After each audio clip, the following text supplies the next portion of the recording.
Vaya conmigo, por favor, al libro de Joel, capítulo 2, 28-29. Ese es el mensaje de esta tarde, la iglesia que ora. Amén. Lo encontró Joel 2, 28-29. Si no, lo tiene allí también. Dice así la escritura: después de esto, derramaré mi espíritu sobre todo género humano, y los hijos y las hijas de ustedes profetizarán. Tendrán sueños los ancianos y visiones los jóvenes. Wow, hasta para los ancianos, los jóvenes, los niños, para todos hay promesa. En esos días, dice el Señor, derramaré mi espíritu aún sobre los siervos y las siervas. Usted sabe que por distintas partes del mundo Dios ha comenzado a mostrar pequeños indicios de lo que Él mismo está a punto de manifestar, como dice la Escritura, sobre todo género humano. Y el Señor nos ha dejado un precedente histórico en su palabra. En el libro de los Hechos, nosotros podemos encontrar allí, nos muestra el comienzo de un mover sobrenatural del Espíritu Santo. Y ese inicio hasta el día de hoy no ha culminado, sigue. El Espíritu Santo sigue trabajando, el Espíritu Santo sigue obrando, sigue haciendo. Pero va a llegar un momento, y por distintos lugares se está escuchando lo mismo, es la misma voz del Espíritu Santo que estamos oyendo. Distintos ministros. Estamos oyendo de que va a haber una impartición del Espíritu Santo muy parecido y aún en niveles mayores de lo que vivió la iglesia primitiva. Todo lo que usted lee en el registro del libro de los Hechos. ¿Y qué dice el libro de los Hechos? Dice esto.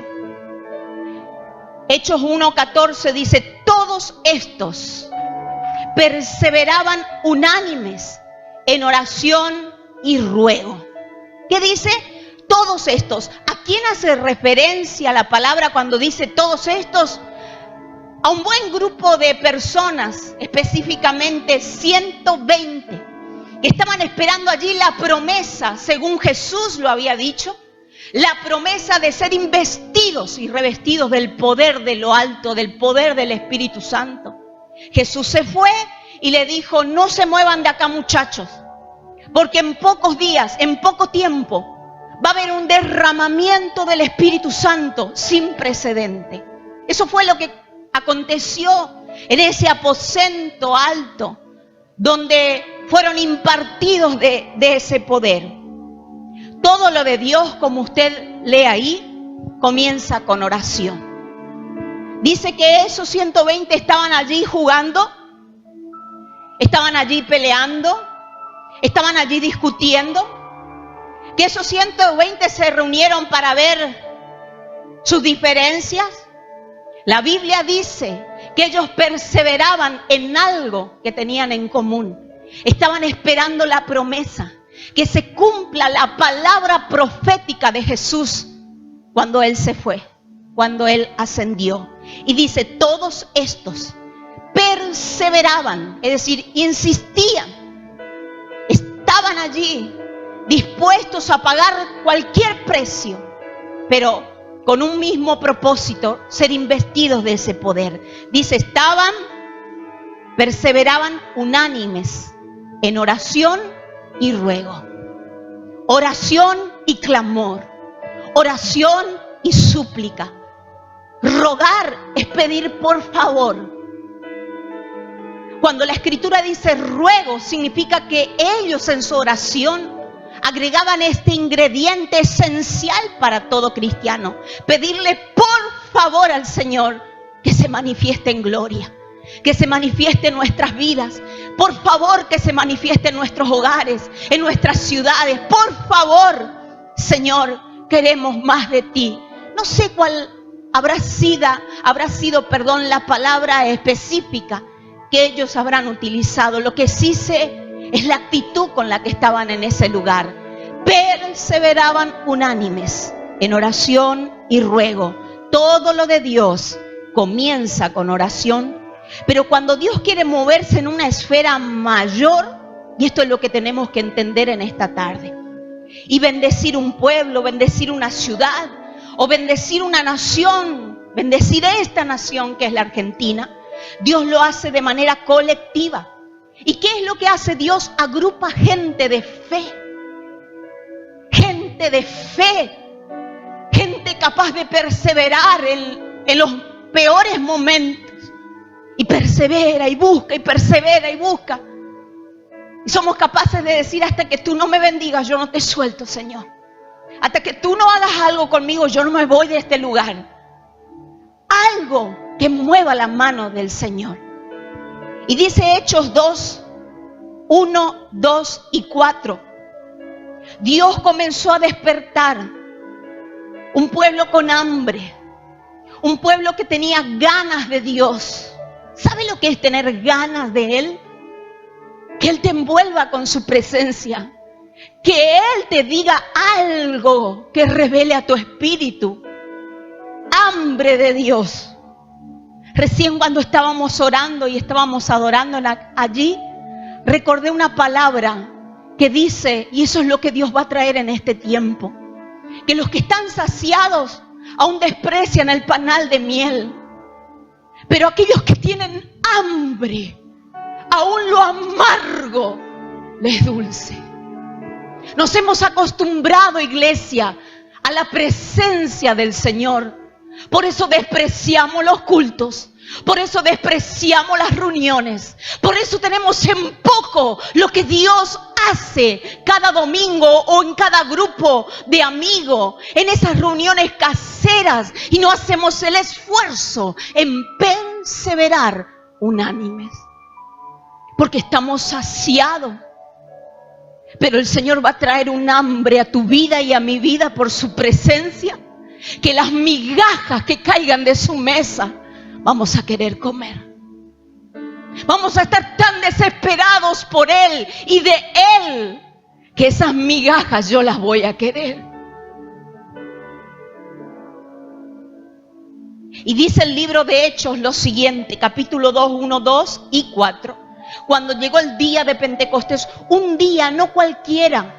El día de Pentecostés era un día de primicias, era un día de honra. Eso también me enseña a mí el lugar donde el Espíritu de Dios se manifiesta. Es un lugar donde yo puedo honrar su presencia. Sin honra, iglesia, sin oración, sin búsqueda real del Señor, no obtendremos nada de estas cosas. Cuando llegó el día de Pentecostés, estaban como todos unánimes juntos. Y de repente, dice el verso 2, vino del cielo un estruendo como de un viento recio, ¡wow!, que soplaba, el cual llenó toda la casa donde estaban sentados. Y el verso 4 dice, y fueron todos llenos. ¿De qué fueron llenos? Del Espíritu Santo. Oh. Dice que estaban todos como unánimes, pero también dice que estaban todos sentados. ¿Usted cómo está hoy? Usted va a ser lleno del Espíritu Santo. En este lugar el Señor también se va a manifestar con su gloria. Y el avivamiento se trata justamente de eso, de gente común que resucita espiritualmente por el poder del Espíritu Santo. Gente muy común. Por eso dice el libro de Joel que leíamos, habla de los niños, habla de ancianos. ¿Quién le tiene en cuenta a un niño? ¿Quién le tiene en cuenta a un anciano? Ya lo desestimamos. Bueno, eso que nosotros rechazamos va a ser lo que el Espíritu Santo va a usar en esta última temporada. Así que si te sentías por ahí como rechazado de todas las cosas, en este ámbito el Señor te quiere usar. Gente que colma iglesias pero sin vida. Y de repente, como dice la Escritura, comienzan a sentir un hambre de Dios, comienzan a ser despertados espiritualmente y el Señor los intima de alguna manera a buscarles con profundidad. Como resultado de esa búsqueda sobreviene la convicción de pecado. Ya no tenemos que estar diciendo, hermano, arregla tu vida, hermano, esto no te conviene. Y sufrimos cada vez que lo decimos, porque tenemos que tratar de acomodar las palabras para que nadie se ofenda. Pero en este tiempo, yo creo realmente que aún el Señor va a alivianar nuestra carga pastoral y va a ser el mismo Espíritu Santo que te va a decir, arregla tu vida, los días se están acortando, arregla tu vida. Y vas a tener tal convicción que la vas a arreglar. Yo lo creo. Dolor por haber herido al Señor. Hoy pecamos por pecar. No nos duele. No entendemos que estamos contristando su espíritu. No lo dimensionamos. No llegamos a entender el dolor que le causamos al Señor. Y lo hacemos, y lo hacemos, y lo hacemos. Cuando llegue ese tiempo, nadie te va a señalar, nadie te va a indicar, nadie te va a decir qué rumbo tomar. Va a ser el mismo Espíritu de Dios, trayéndote esa convicción de que tu conducta hiere el corazón de tu papá, de que es hora de cambiar de rumbo. Este es un camino muy angosto. Te equivocaste si crees que por este camino se puede andar de cualquier manera y de cualquier forma. Y te equivocaste también pensando que cualquiera puede entrar. Jesús dijo, no te equivoques. Este es un camino bien angosto, donde se entra apretadito, donde cuesta, donde hay que despojarse de un montón de cosas para seguir adelante y no quedarte varado en el camino. Comienza a haber confesiones espontáneas, cambios de vida, se arreglan cuentas viejas y la humildad se hace presente. Todo eso cuando el Espíritu Santo comienza a manifestarse. Los ritos cristianos que se repetían sin convicción ni sentimiento alguno, ahora se hacen en adoración. Y hay una docilidad al obrar del Espíritu Santo terrible. Eso es el avivamiento. Ese es el gran mover del Señor que todos estamos esperando. No sé usted, pero yo lo estoy esperando. Esta semana que viene se va a levantar en Resistencia. Hay una gran convocatoria de iglesias de distintos lugares. Y llamaron justamente levantando altares de adoración y entronando al Señor. Justamente porque lo que se entiende es que la única forma de que el fuego descienda es cuando nosotros rendimos un culto de adoración racional y vivo y lo expresamos con todo nuestro ser, cuerpo, alma y espíritu, y lo rendimos allí. Y el Señor allí va y quema todo y nos hace nuevos. Y yo tengo la plena convicción en mi espíritu que Dios comenzará a revolucionar nuestras vidas, no tengo duda de eso. Nos va a despertar por las noches incomodando nuestro descanso para orar por alguien. Y te va a hacer orar por esa persona que vos menos pensás. Por esa persona que vos decís, pero por esta persona sí. Por esa persona tendrás que orar día y noche. Cuando el Espíritu Santo te señale, cuando Él te indique. Porque Él va a dar las órdenes. Él te va a indicar con precisión. Traerá revelación de su palabra y la va a grabar a tu espíritu y al mío también. Y muchos comenzarán a hablar en una lengua extraña, porque ese es el lenguaje del cielo, con el propósito de que seas edificado o edificada. Otros serán sanados, otros de manera sobrenatural recibirán cosas que nunca pensaron tener, lo van a recibir, porque Dios se comienza a manifestar. Permítanme compartirle un sueño que tuve, se lo conté solamente a mi esposo. Este sábado que pasó, no el antepasado, ya acostándome sábado para domingo, cuando estoy durmiendo, yo tengo un sueño. Más que un sueño le puedo decir, yo lo vi, porque yo me vi. Fueron segundos, pero que comenzó a cambiar mi manera de pensar en ciertas cosas. Y ese sábado yo me desperté viéndome en una sesión de parto.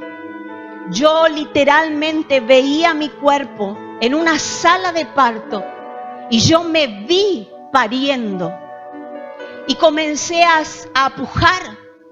Recuerdo la voz de la enfermera que me insistía y me decía que puje, que haga fuerza.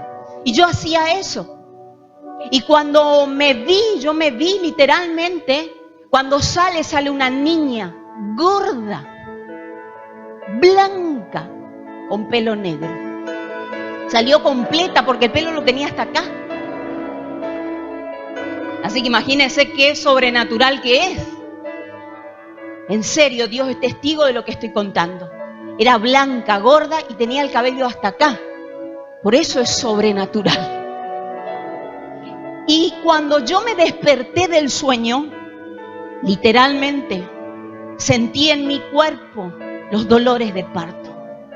Yo nunca había experimentado dolores de parto porque mis hijos nacieron por cesárea. Es decir, está programado el día de parto.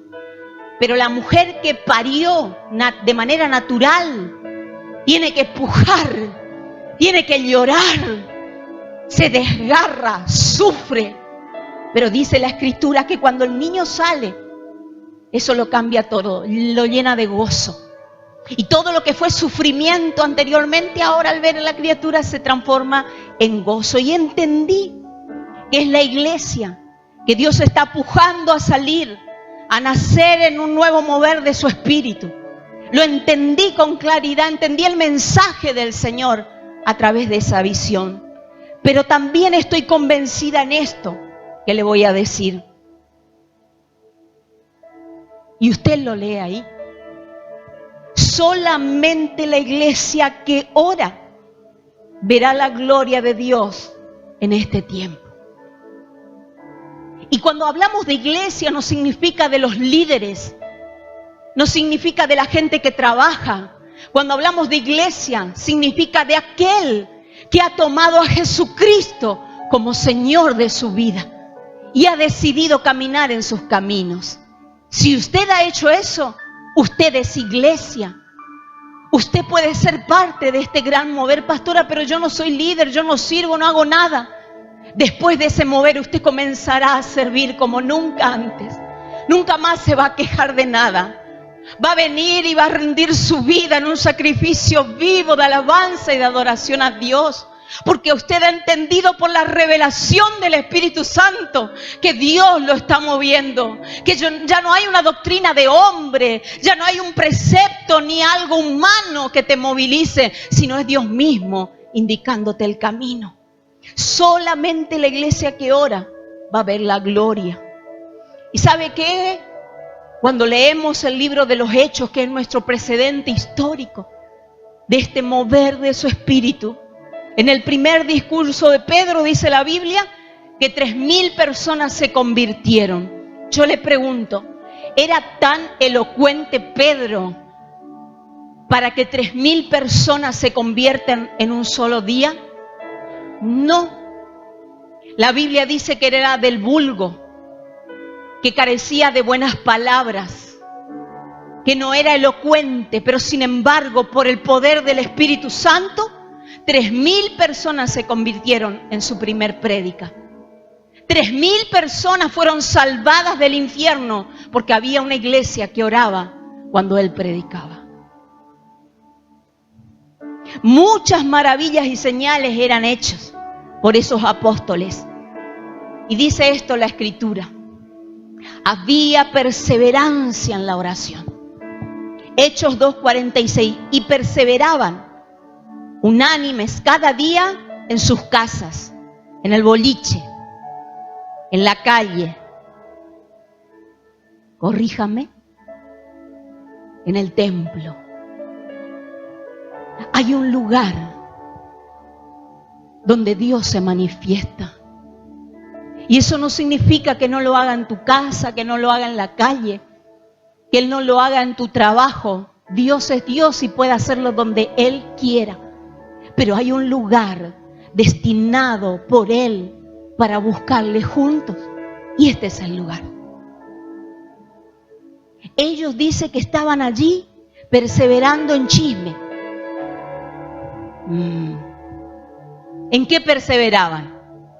En la oración. Yo me puedo imaginar que seguramente iba algún hermano con necesidad y le contaba a alguno de los apóstoles a otros su necesidad. ¿Y qué hacían? ¿Divulgaban la necesidad del otro? No, se ponían a orar y Dios se manifestaba. Dios se manifestaba. Dice que lo hacían cada día en el templo. Cada día en el templo. ¿Cuántos días tiene la semana? 7. La Escritura dice que cada día ellos estaban en el templo. ¿Podrá ser factible que nosotros al terminar este año consigamos que un día podamos perseverar juntos en la oración? Gracias por su amén. Me motiva.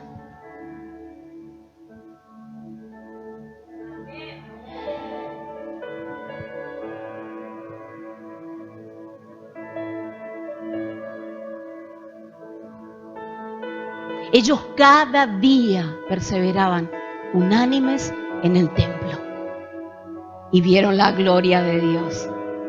Vieron la gloria de Dios. ¿Qué más me dice a mí ese libro? Había compañerismo en la oración y los milagros se evidenciaban con tanta naturalidad que nadie tenía que estar orando para que se sane de la uña el hermano, del dolor de muela. No. Había un compañerismo allí. Dice Hechos 3:1. Pedro y Juan eran compañeros de oración. Pedro y Juan subían, ¿cómo subían? Juntos. ¿A dónde? Al templo. A la hora novena, la de la oración. Y capte destellos en este mensaje, en esta porción bíblica. Es sumamente importante que nosotros entendamos que a veces nos va a costar venir solos. Por eso es necesario que me arme de un equipo, aunque sea una sola persona, y le diga: hermano, ¿te animás a acompañarme los sábados a las 6 de la mañana a orar al templo? Viste que está medio oscuro, está el boliche, hay ruido, hay ladrones, no quiero ir solito, solita. ¿Te animás? Sí. Pedro y Juan suben juntos a la hora de la oración en el templo. Por favor, quiero que capte esto. Porque fácil es que nos quejemos que no podemos. No es que no podemos, no queremos.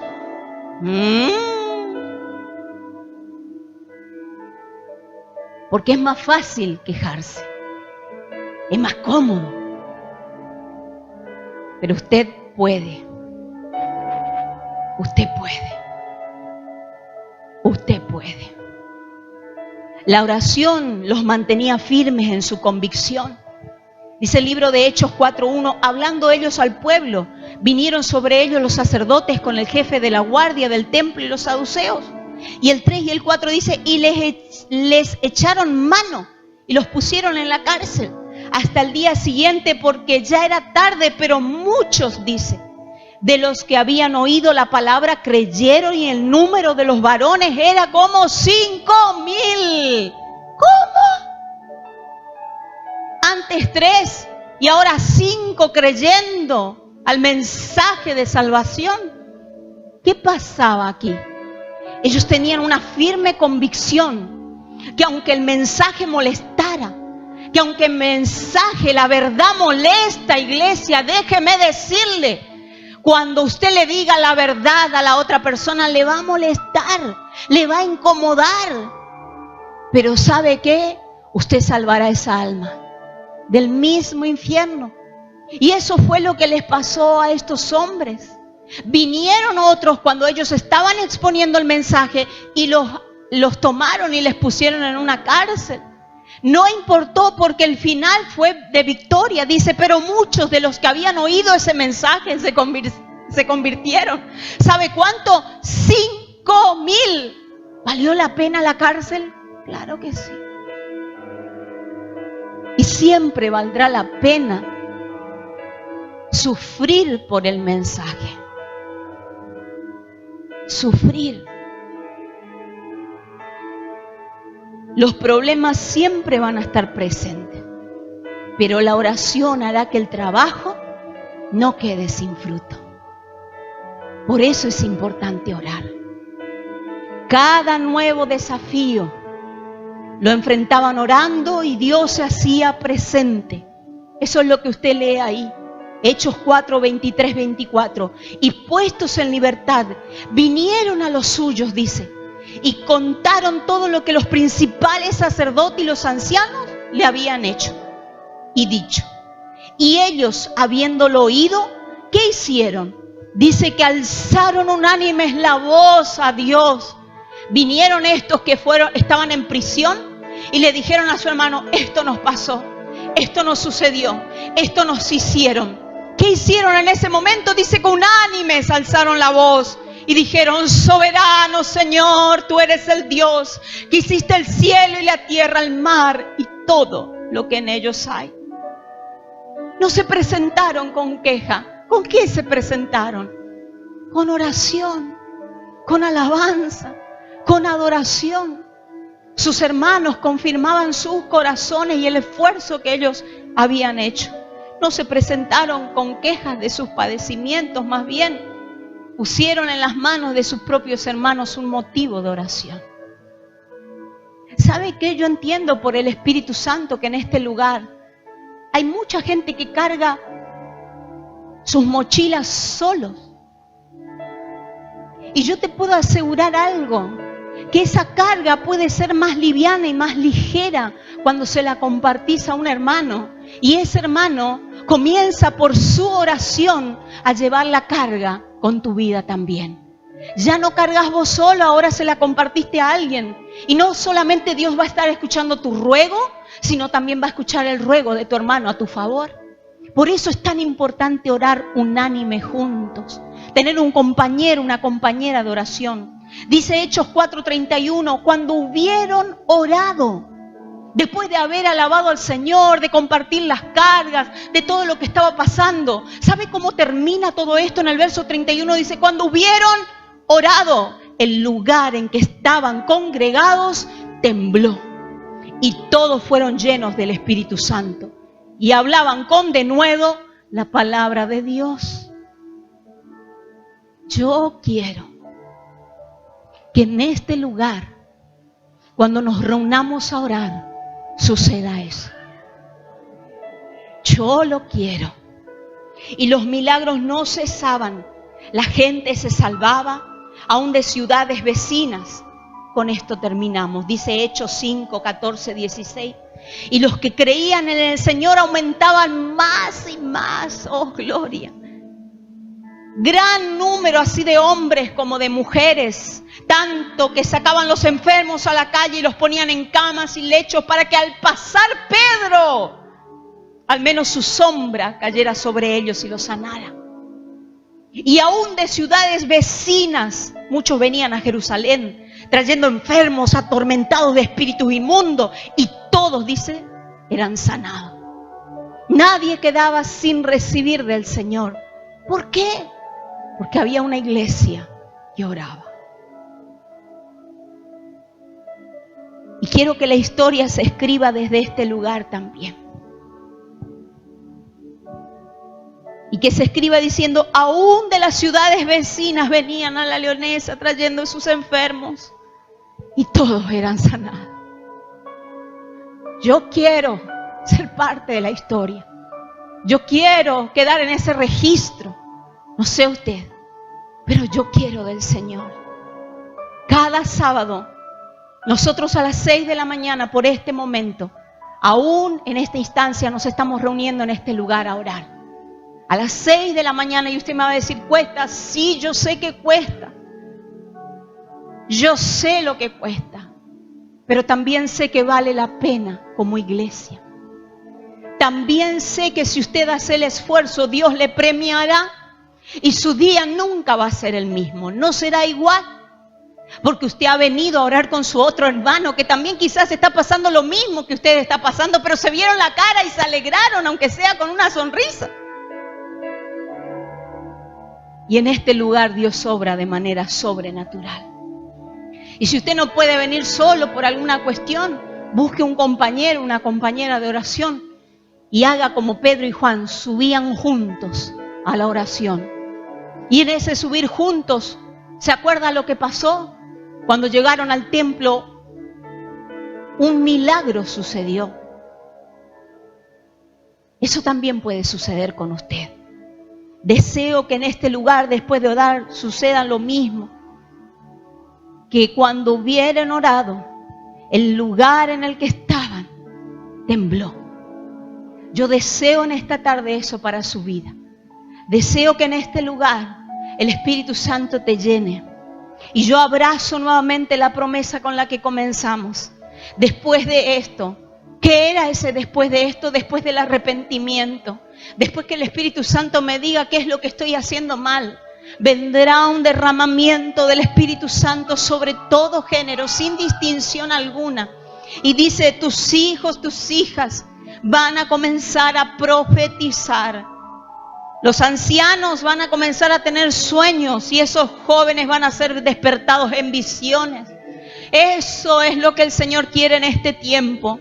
Y dice en esos días, ¿cuáles son esos días? Estos días. El Señor promete derramar de su Espíritu Santo sobre sus siervos y sobre sus siervas.